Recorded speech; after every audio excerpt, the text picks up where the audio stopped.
खूप लोक mutual fund निवडताना एकच प्रश्न विचारतात, हा फंड घ्यावा का? एनएवे फक्त 20 रुपये आहे, स्वस्त आहे. आणि दुसऱ्या फंड बद्दल म्हणतात, अरे नाही, याचा एनएवे 500 रुपये आहे, फार महाग आहे. पण खरं सांगू का, हा सर्वात मोठा भ्रम आहे. एनएव्ही म्हणजे काय?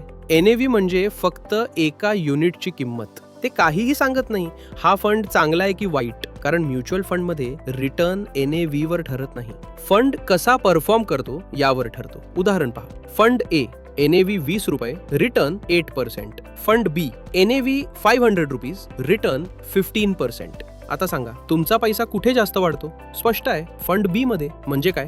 20 रुपयांचा एनएव्ही असलेला फंड स्वस्त नसतो आणि 500 रुपयांचा एनएव्ही असलेला फंड महाग नसतो. एनएव्ही म्हणजे फक्त प्राइस, व्हॅल्यू नाही. जसं शेअर मार्केटमध्ये शेअर प्राइस पाहून कंपनी चांगली आहे की नाही ठरत नाही, तसंच म्युच्युअल फंडमध्ये एनएव्ही पाहून क्वालिटी ठरत नाही.